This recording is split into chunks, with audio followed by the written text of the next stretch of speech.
So I am honored to be speaking with Yale Online today, and we have Jane McDaniel and Jim Van Rhee, who are very well established in the PA world, and they are going to tell us all about their program, but I'll let y'all do a little introduction on yourselves first. Okay, Go ahead, Janie. Okay, thanks. Thanks, Jim. So I am Janie McDaniel. I've been a PA educator for 25 years. My background is in laboratory medicine, so I was a med tech for quite a few years before I went into PA education, and have taught the diagnostic studies course. Now at Yale, I'm teaching diagnostic studies. I teach evidence-based medicine, and I teach the medical ethics course. In addition to my experience in PA education, I've also been pretty involved in PA admissions. I was a director of admissions at another PA program before I came to Yale, and I've also been chair of the CASPA advisory committee for about 6 years before that. And for the last 6 years, I've been on the PAEA board of directors, so I'm very involved in PA education. Jim? Okay, well, thank you for having me. My name is Jim Van Rhee. I'm the program director for the Yale Online Program. I've been a PA for 30 years. I hate saying that out loud because it makes me feel so old. I've been in education for about 20 now. I think maybe just over 20. I've been the program director at, I think it was 5 different programs. As my daughter says, Dad can't hold a job. I tend to think of it more as career advancements. But I've been at Yale now for about 6 years, but I've been running the online program for about 3 now, almost 4. This idea was my monstrosity that I came up with to go online. I graduated from the University of Iowa many years ago. I worked clinically for a number of years as a hospitalist and in oncology, and I served 9 years on the ARC-PA Accreditation Commission. 2 years I was the vice chair, and 2 years I was the chair of the commission. So a lot of experience in accreditation and running programs. Oh, so, man. Once again, thanks for having us. Yeah, I would imagine y'all can't fit all that on a one-page resume. It's 1.5 pages. Yeah. Okay, there you Yours go. is 1.25. His is 1.5. Yeah. Well, I want y'all to tell me about your program, but Jim, you said this was your monstrosity of an idea, and being in PA education for so long, what made you think like we can take this online? What kind of need did you see for that, or Sure. how did that kind of develop? Because I imagine you maybe got some pushback, but obviously it's going very well. Yeah, I got a lot of pushback, but I first thought about the idea about 10 years ago, actually, if not a little bit longer. I was running, years ago, I ran a program at Western Michigan University, and my background is in problem-based learning. That's my big thing, small group learning, problem-based learning. And even back then, I thought, why couldn't you do this online? Why do they all have to be in the same room? But the technology wasn't available. It was there, but it really wasn't great bandwidth. You were still using dial-up modems for some stuff. So I just kind of kept in the back of my mind. And then about 4 years ago or so, 5 years ago, I was fortunate enough to meet with a company out of Maryland that does online graduate education. And they were able to show me how the technology now is advanced enough to be able to do the didactic year. My big concern was, how do you do the clinical year with students all over the country? And actually, with their assistance, we've been also able to place our students so they're able to stay home. They're able to, studies have shown that if you train them in their home communities, they're going to stay in their home communities to work. So we train them in the didactic year in their home community. We let them do their clinicals in their home community, and we hope that they stay in their home community. And we're hoping that because of this, we can recruit a group of students who are maybe rural, underserved areas, living in areas where there's not a PA program. Many of our students don't have the opportunity to pack up and move to go to PA school. And so we're giving them an opportunity to be able to do what they've wanted to do for a long time and not have to uproot their family, their kids, their spouse, and move. So it's been fantastic. There was a lot of pushback early because people didn't think you could do this. I'm not getting so much pushback anymore. Matter of fact, recently with the COVID crisis and a lot of programs having to go online, let's just say we got a number of phone calls. from programs going, how are you doing that? Could you give us some tips, give us some pointers? And so we've been helping out a lot of programs around the country, trying to help them make their transition to having to do some things online much easier. That's interesting, and I'll be perfectly honest. I was kind of a skeptic until I spoke with one of your students, Macy. I believe she just graduated, and just hearing her experience was awesome, and just how she explained the program and how great it was. So that was helpful to hear because it is hard to imagine how can you learn all this online. But I'm interested too to see how COVID will change the landscape of PA school now that people are being forced to explore the online space. Yes. But for Yale's online program, can you give us just kind of a breakdown of the logistics, the length of the program, how it works? Jane, do you want to answer that one? Sure. So it's a 28-month program. The first year, the first 12 months is the didactic year. And that's done totally from the students' home community. They stay in their home community, and they have asynchronous lectures that they get. So the curriculum is released. It's a 12-month curriculum. It's released one week at a time, and we do that purposely because we really don't want them to jump ahead to week 15 and then they've kind of missed all of the nuances of the other weeks that tie into week 15. So we release it 1 week at a time. But when we release it, they get asynchronous lectures and they get some specialized learning tools that give feedback, faculty feedback. And so we're able to give them that, but they can do those at any time of the day. So if they're morning people, they can work on it in the morning. If they're like me and they're a night person, they can do it at, 10 o'clock at night or whatever. And they just really, they seem to love that. Now, we do have part of our curriculum is the problem-based learning component that Jim mentioned. And that is a synchronous part, and that's where the students work together in small groups of 12 to 15 students with a faculty facilitator. And we present one case a week, and they spend 6 hours during that week. It's 2 hours typically on Monday, Wednesday, and Friday. They spend those 6 hours working on that case, going through the logistics of it, starting out with the history of present illness. The patient presents, here's what's going on. You walk in the room, and what questions are you going to ask? The facilitator is there to guide the discussion, but not to give answers. So I say why and how come so many times in PBL that, they'll ask a question or they'll ask about something and I'll go, well, why do you think that? Or they may, by the end of the week, they're starting to talk about medications and they'll talk about a medication that they want to prescribe for this patient. I'll go, well, so how much of it are you going to give them? Do you know how much, what's the dosage going to be? So we get into all the nuances of that. So that's the synchronous part. And that's the really cool part where we get to meet with the students and be with them and talk to them 3 times a week. The curriculum is also set up on an organ system basis. So we start out with, we start with derm and then heme and then, go from there into the different organ systems throughout the year. The other cool thing about our program is we do have 3 campus immersions. So the students come to campus for an on-campus immersion in March, which is about 10 weeks into the curriculum. We're a January start program, so they come in March. And during that time, they get to do anatomy. They'll have specialized sessions of anatomy. They'll also have physical exam. So we teach them how to do physical exam, and they get to practice it on each other. There's lots of other activities that they have during that week, and then we also have our white coat ceremony that week, which is kind of a cool thing, as you know, Savannah. So they're there for that 1 week. And the cool thing about it, you would think that students coming into the curriculum wouldn't be, they wouldn't have bonded. They haven't seen each other. They don't know each other. I can promise you when they arrive on campus, they know each other better than my on-campus students used to know each other. They have bonded. They know each other well. It's just an amazing thing to me that they do that.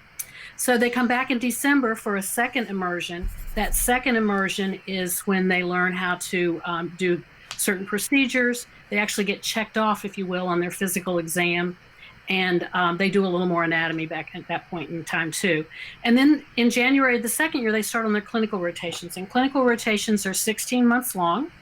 They are 1 month each, and we have all of the essential ones. I think there's, Jim, I believe it's 8 or 9 required rotations. Some of them have 2 or 3 months each. And then we have 3 electives. So they have 15 months of rotations, and they have a capstone project, which is like their research project that they do in that final year. Graduation and their final immersion is in May, April, May of 2 years later. So like I say, it's a 28-month program. And during that week that they're there, they have a summative exam, and then they have graduation. So it's a great curriculum. I probably left out a million things that I could think of, but I could talk all night about it, but I won't. No, that's great. How many students are currently in the program?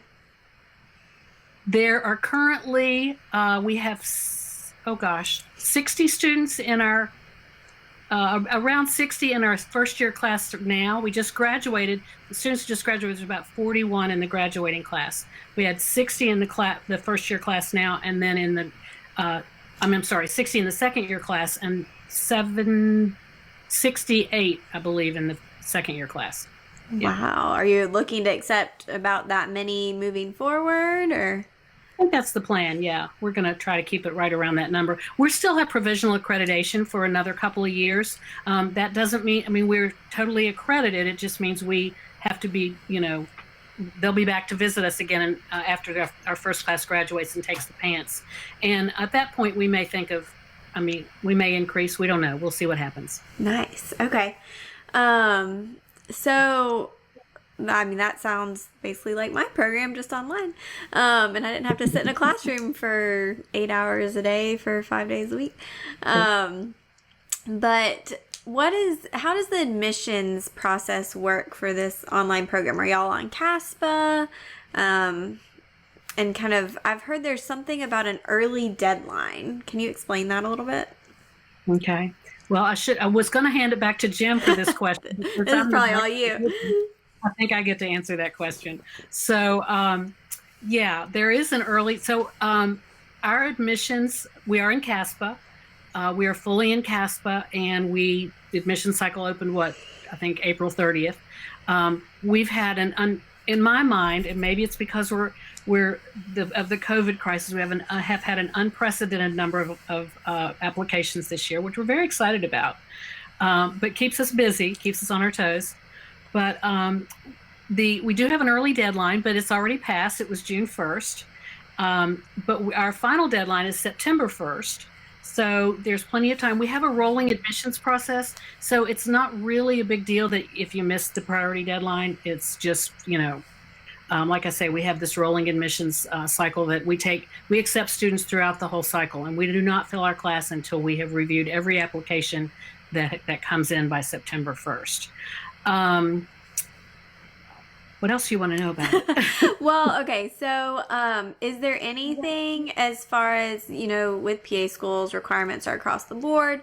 Is there anything specific about what y'all require or don't require that you think is important for students to know? A lot of times with testing requirements or courses or experience, what are you looking for? Good point. So we decided this year we were going to drop the GRE. We've seen too many research papers that felt like it just wasn't beneficial to success in PA school. So we do not require the GRE this year. The things that we do require, we have 5 prerequisite courses. We require anatomy, we require physiology, we require biochemistry, microbiology, and statistics. Those are our 5 prerequisite courses that we require. So there's no limit to how long ago you could have taken them. You could have taken them 20 years ago. I do tell people that if you took them 20 years ago and you feel like you're not very fresh, you might want to take a refresher. But we don't make you do that. That's up to you if you want to do that.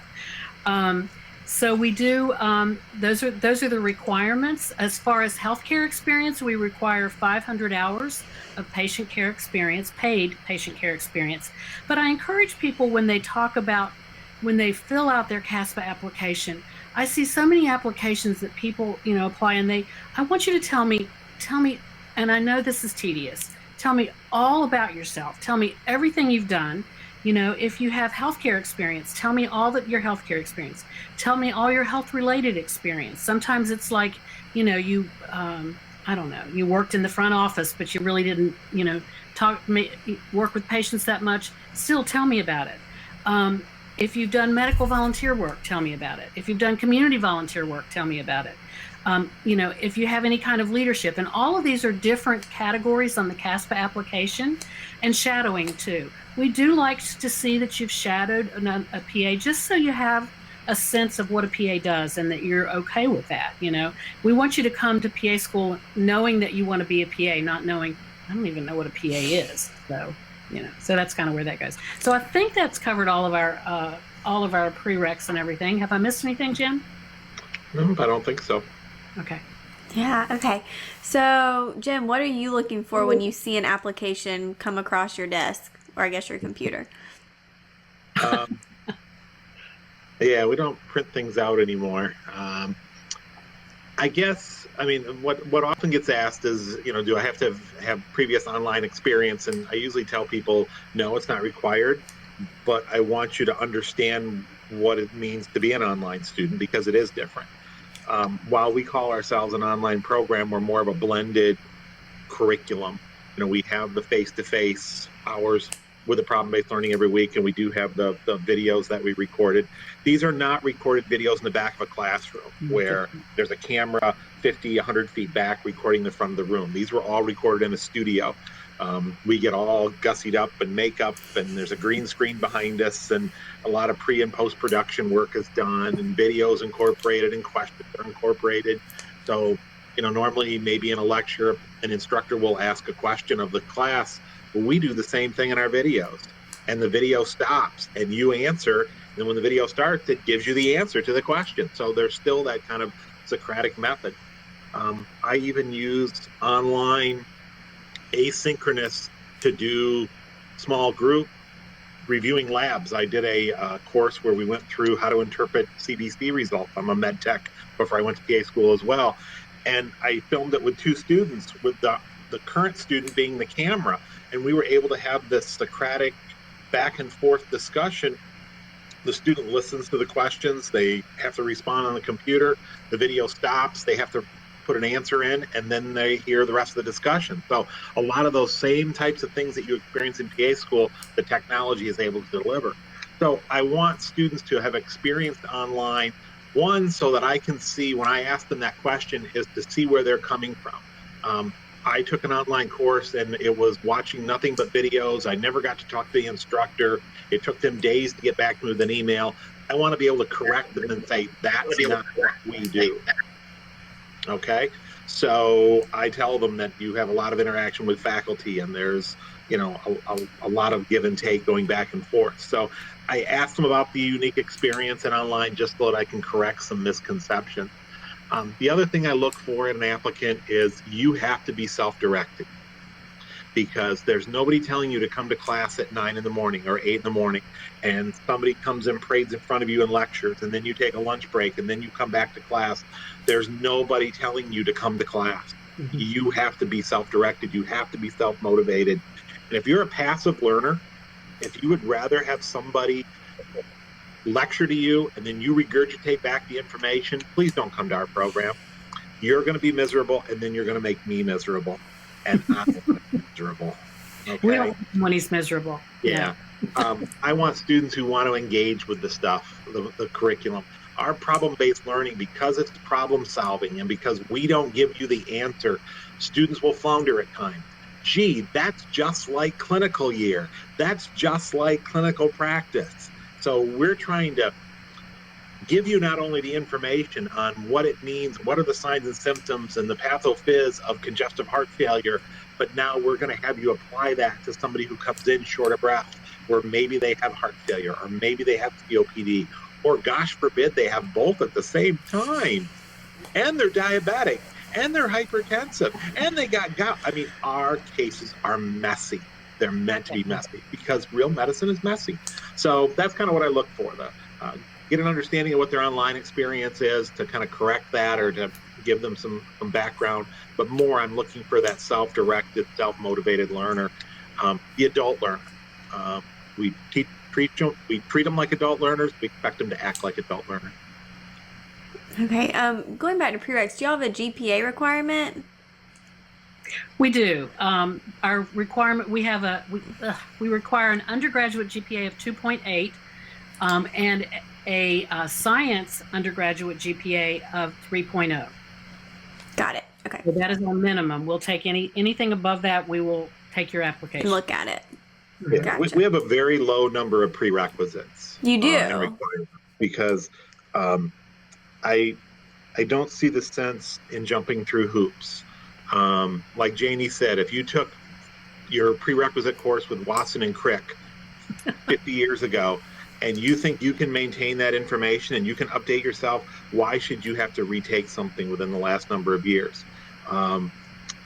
Because you're an adult learner.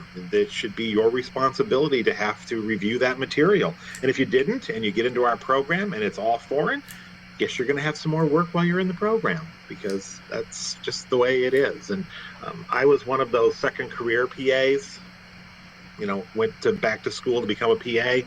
And I would have hated the thought of having to redo all that stuff I had taken in undergrad and all that clinical experience I had as a med tech. I'd have hated to have to redo that. I would not have applied to a program if I'd had to have done that. And so when I created this program, I kind of felt the same way with admission for this program. No, I know that's appreciated by the applicants, because some of these requirements get a little picky. And so, and it's hard to keep up with them all between the programs too. Yeah, and that's why we did away with the GRE. As Janie said, it's not we couldn't find anything that said it was predictive of anything. Some programs find within their program it's predictive of certain things. We haven't found anything. So why have students jump through a hoop for the sake of taking a standardized? You're going to take enough standardized exams as a PA. You've taken enough multiple choice exams as an undergrad. I don't see the sense of, do you know your antonyms and synonyms? Yeah. I just don't get it. So. Yeah. Do you think the PACAT could play a role at some point, or have any feelings on that exam? You don't want to get me started on that. Okay. I think I'll just speak briefly, just not to that, but just to general standardized tests. I think any standardized tests like that, like the PACAT or the GRE or any of those tests, I feel like they all have that. They bring that same bias, in my opinion, to the PA admissions process. So. If it works for your program, that's great. It doesn't work for what we're looking for. Yeah. Exactly. It tends to favor the younger student, the ones fresh out of undergrad, the science-heavy undergrad student, and that's not what we're looking for. Okay. Is that a great applicant? You betcha. I don't want my entire class to be that. Yeah. I want other background. Because of our small group work, if everybody looks the same, if everybody has the same degree, if everybody has the same background, small group sessions would be incredibly boring. Yeah. And that's the beauty of our program, because we do have, we'll have medical assistants, we'll have physical therapists, we have pharmacists, we have all of these different previous healthcare, workers that are want to be a PA. So they get in a small group together, and it's just a phenomenal experience to work with them, and they all have something different to contribute. So it's really great. Well, we even accept scribe hours, people who are scribe. Yeah, we do. I think scribing is great experience. I do. I don't understand it. It's like you're standing with the doc all the time, experiencing exactly what they are, or what the PA is, or what the nurse practitioner is. You're seeing the labs, you're talking with them. I don't know why that wouldn't be a wonderful experience. Yeah, I agree. Yeah, and in my PA program, I went to Augusta University, and I just remember constantly, almost probably every day, us talking about how important documentation is. Your documentation, your notes, everything has to be, done very well, which coming into PA school with that would have been such a great advantage versus, It's great in my small groups. I usually, the first week of class, when somebody has to take notes, I usually assign it to the scribe, because they're the one that can kind of give the others in the group the advantage, they're kind of show them how to do it, really. Yeah. Yeah, that's awesome. We all kind of answered my next question a little bit, but if you wanted to expand just on how your program encourages diversity in your class, it sounds like you really do try to look at different backgrounds to have a well-rounded class. Yeah, we don't really, we don't really define diversity. I think everybody kind of knows what diversity means, but we're looking for the best group of applicants that will provide each other the best experience. And like I said, a bunch of, you know, biology, and nothing wrong with biology majors. That's just an example. So the biology majors don't get, don't get excited, but a bunch of biology majors. Okay, I'll pick my degree. A bunch of med techs in a PA program. If I had 40 med techs in a PA program, I would go nuts because they all have the same background. Who's gonna provide some other experiences? Where's the paramedic? Where's the RN? Where's the scribe? Where's the respiratory therapist? Where's the occupational therapist? Where's the different backgrounds? We've had dental hygienists in our program. So that's what you need for these small group sessions. And so we're looking for diversity in a whole bunch of different areas. We also take an older student population. Our average age is in the early 30s. We take different economic backgrounds, different locations in the country. I have students in Idaho, I have them in North Dakota, but I also have them in Los Angeles and Miami. And so we're looking, because they all bring something different to the group. Their experience in their healthcare system in their community brings something different. The person in Idaho doesn't know what the person in Los Angeles is experiencing trying to provide healthcare, and they can learn from each other. So we really, it's kind of a subconscious thing that we do. I think we look at all of these things. You don't get extra points for this or that or the other thing, but we're trying to just make it a well-rounded, diverse background. Yes, there's ethnicity. Yes, there's gender. Yes, there's sexual orientation. There's all sorts of different things. But most of that you don't know until they come to school. That's right. So, but once again, that adds a nice, rich flavor to the program. When you look at our class photo and you just look at it and think, wow, that doesn't look very diverse. But if you dig deeper into who those people are and where their backgrounds and where they grew up and a lot of other things, you'll see that it's actually a very diverse group. And I would just to piggyback on what Jim said, I totally agree with that, because I think that the outreach that we have and the ability that we have to take students from rural areas of the country and medically underserved communities is huge. And my best example of that is one of my advisees in the first year class, the class that just graduated, was from a town in Montana of like 1,000 people. She had 4 kids. She didn't want to leave home. She wanted to go to PA school. So by coming to our program, she was able to do her didactic curriculum, right from home. Then she stayed in her community, and she was able to network and do, she did a lot of her rotations with people with the providers in her area. So she was able to network with those. So when she graduated, she's already got that laid out for her. She's got that background and that experience with those other providers, so she knows who they are. So to me, there's volumes to be spoken for that. Yeah, that's very valuable for sure. Okay, let's talk a little bit about any red flags on an application. What are like your biggest no-nos that will get somebody? We probably would need a whole nother hour, but just a couple. I want people to be themselves. Don't try to, your stories are probably true, but don't try to impress me with all this fluff. I want to know I'm about as laid back a guy as you can get, okay? You actually got me dressed up for this. I have a shirt that has buttons, okay? Thank you. I normally, the t-shirt I have underneath this says, "Trust me, I watch medical TV shows." That's the kind of guy I am. I'm really laid back. It is so true. I will vouch for that. I want to know who the real person is.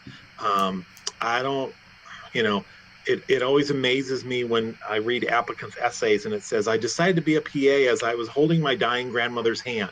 If that's what you were thinking the moment your grandmother was dying, I really have some concerns about you. Because at that moment, you should be thinking about your family and your grandmother, not, gee, I can get into PA school now, okay? I like the people, I know PA for me was a 1-year thing. I had never heard of the profession, and within a year I knew this is what I wanted to do. So I get that it can happen quickly, but I can't remember what the moment was in my life where I went, okay, now I want to be a PA. I sort of do, but I can't really mention that story.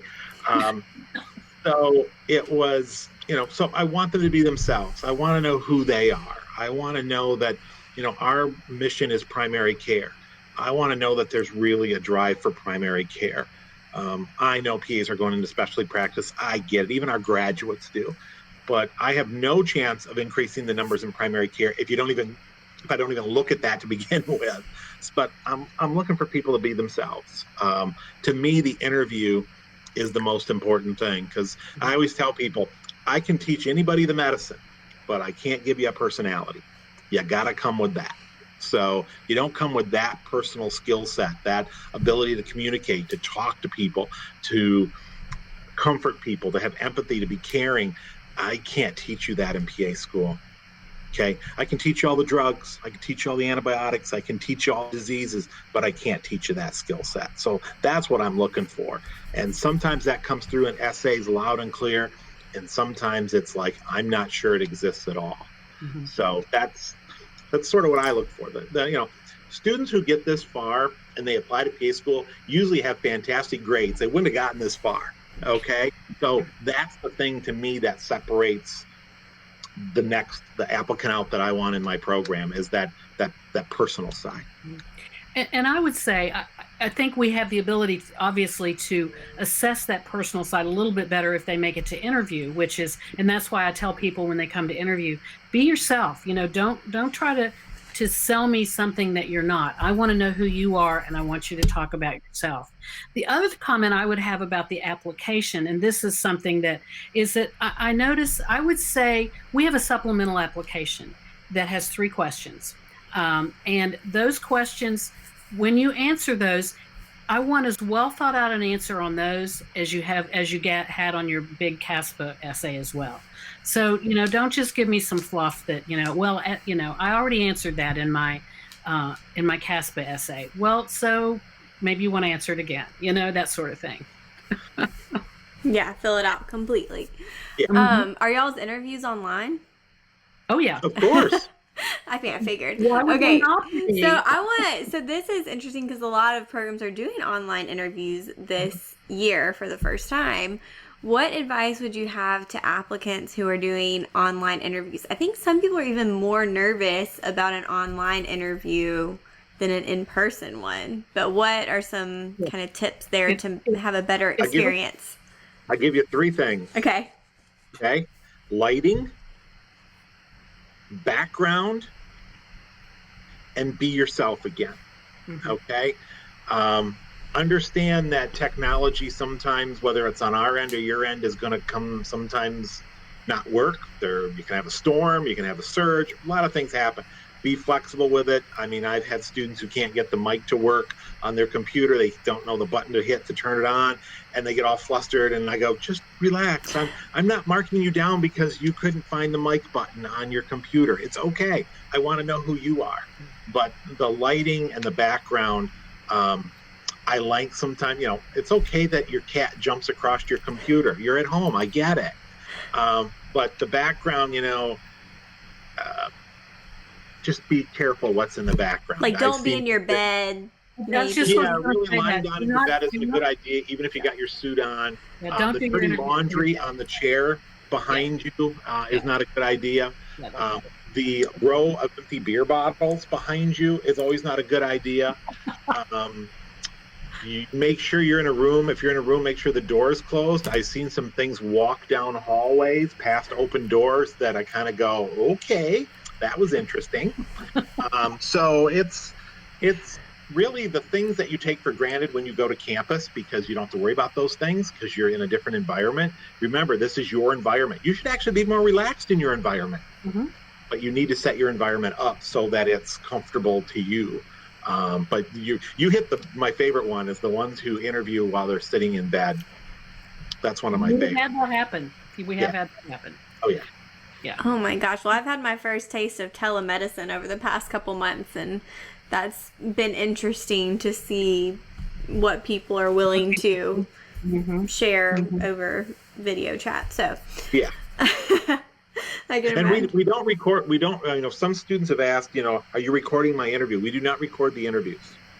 We use Zoom, so there's a little button, but the button is never red. We turn all the recordings off. These are not recorded to be watched again later, or for people to critique, or to get multiple people to look at. None of this is recorded. So.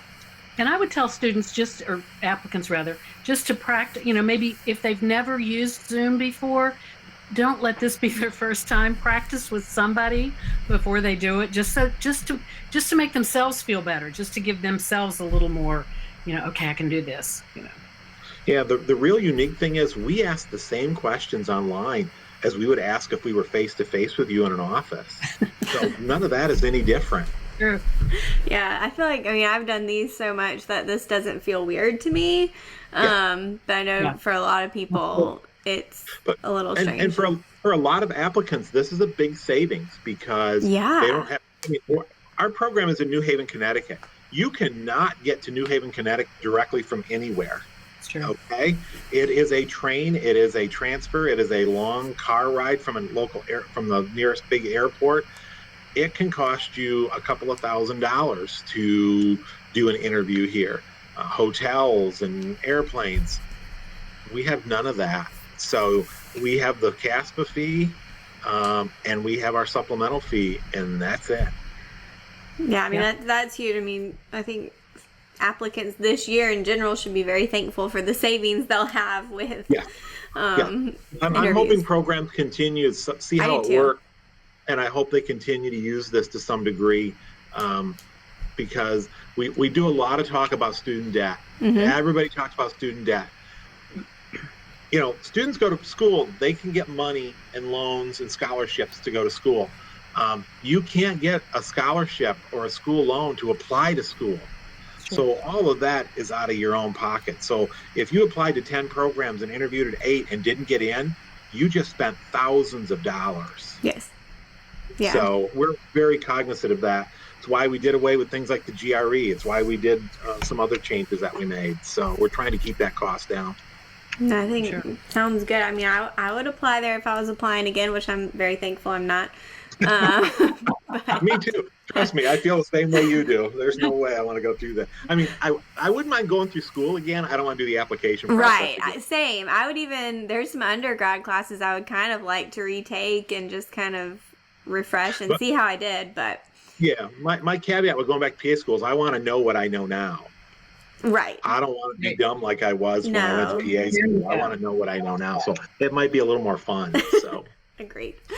All right. Well, how's the best way for people to find more information? Just the website? Do y'all do any info sessions? Oh, yeah, we do. So, as a matter of fact, we have one next Wednesday night. I believe it's at 7 o'clock, I think. 6. Check our website. I can't remember the exact time. But what date is it that we're doing it? Because if they watch this after that date, I don't want them thinking they're having another one. You're right. It's June 24th. So, but check our website because we always have those on the most recent, the next, whatever the next one is. So we do application workshops. We do something called a program overview. And we kind of alternate those we do 1 to 2 a month. Also, the PAEA virtual fair is coming up in July. So check that. We will be available there. We'll have 3 sessions during the day. And then the evening session will include a session with faculty and also a session with current students that they can ask questions as well. So that's another opportunity. Our website is paonline.yale.edu. Everything you could possibly want to know about our program, I think, is there. It's got admission requirements. It's got the length of the program. It talks about how the program works. We talk about, like I said, just about anything else you want to know. There's a class profile that talks about what did the middle 60% of the class, of the last class, what was the what was the GPA? What was the amount of clinical experience, things like that. So I would say check out our website, check out our webinars that we have available that are online, and we'd love to have you join us. Perfect. Well, I'm sure a lot of people will check that out. But yes, thank y'all so much for your time. I truly Thank you. appreciate it for sure. No, our pleasure. Anytime anybody has any questions or, um, you know, I know a lot of people have talked to Macy, our recent grad. She, I mean, I swear I talked to more applicants, and I always like to break the ice by, how did you find out about our program? And if I hear Macy's name one more time, I'm probably going to scream. I think half of the people I interviewed in the last round had talked to Macy at some point in time. Which is great. Don't get me wrong. That's awesome. Wonderful. She's Great. awesome. She's a great advocate for the program. So couldn't ask for a better advocate. But yeah, just reach out. We do have an amazing admissions team that will answer your questions. They're really great to respond. So you can access them as well through the website. So please do so. Awesome. Well, like I said, I'm sure many people will continue reaching out. Yeah, I'm sure.